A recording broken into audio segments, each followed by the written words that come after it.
veteran heavyweight Tony Thompson says that he is ready to step in and face Hughie Fury on October 29th as a replacement for Andy Ruiz.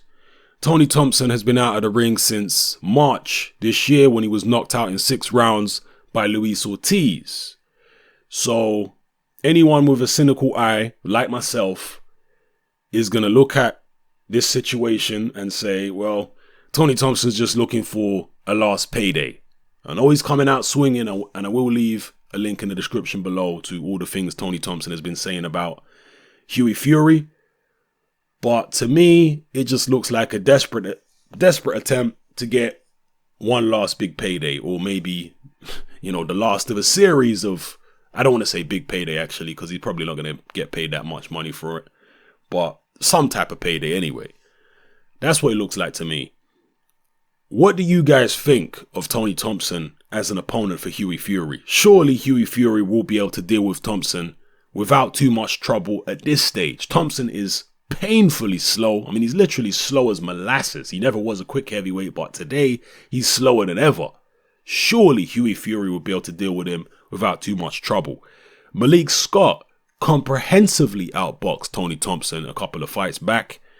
He was dropped late in that fight, but other than getting dropped that time, it was pretty smooth sailing and plain sailing for Malik Scott. I reckon Hughie Fury would do a similar job. It wouldn't be that testing for him. But still, Tony Thompson does have a lot of experience. He knows how to spoil. He knows little tricks and tactics to use to throw maybe a younger, less experienced fighter off their game. But you look at Hughie Fury and he's sparring his cousin Tyson Fury all the time.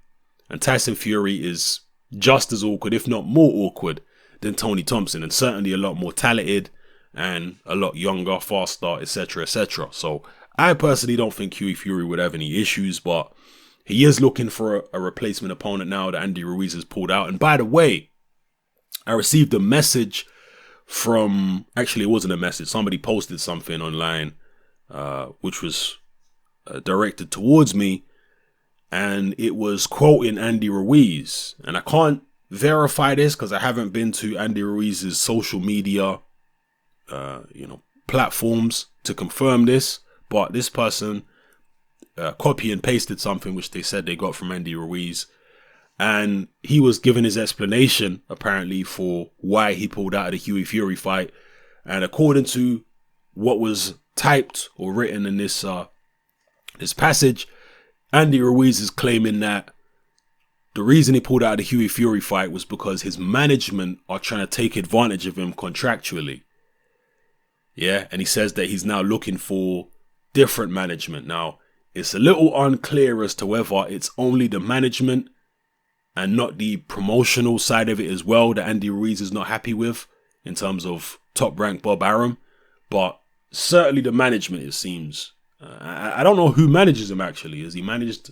And no, he can't be managed and promoted by Bob Arum, because in the United States they have the Muhammad Ali Act, which prohibits somebody from being a manager and promoter of a fighter at the same time. In the UK, it does happen though. Frank Warren, for example, manages and promotes lots of fighters. So yeah, not 100% clear on exactly who Andy Ruiz is accusing of trying to take advantage of him, but still, that is the reason that he cites for pulling out of the Hughie Fury fight. All right, so make it out what you will, and if you've got any more information on that, please post the links and what have you in the comment section below. But as far as Hughie Fury versus Tony Thompson, what do you feel about the fight?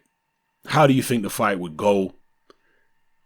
If Tony Thompson isn't the guy to fight Hughie Fury as a replacement for Andy Ruiz, who would you like to see Hughie Fury fight instead? Who do you think they could get as a late replacement? You reckon Carlos Takam would take the fight? Has Takam even fought since he lost to Joseph Parker? Maybe they could get Takam on board. I mean, it still is, how many weeks now? What is it, 5 weeks? Just over 5 weeks until October 29th.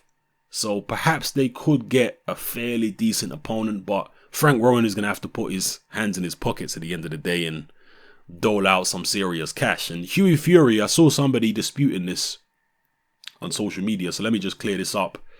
But some people seem to believe that Hughie Fury is not actually promoted by Frank Warren. He's just got to deal with Box Nation. No, Hughie Fury is promoted by Frank Warren. He's not promoted by Mick Hennessy, to my knowledge anyway, at the moment. He might be co-promoted or something. I'm not 100% sure, but I do know that he signed a promotional deal specifically with Frank Warren. You can go look at the boxing scene articles and all that type of stuff. Just Google it and you'll find them. So he is promoted by Frank Warren. So it's ultimately going to be Frank Warren who has to put his hand in his pocket and come up with the money for a replacement opponent for, Hughie Fury to fight on October 29th, since it's not going to be Andy Ruiz. Who should it be? Who would you like to see Hughie Fury face? Who do you think they can get? Will the show even go ahead at all? These are all questions I'm pondering and questions I'd like to know. I'd like to hear your views about. So drop it all in the comment section below. It's your boy Hatman. I'm out.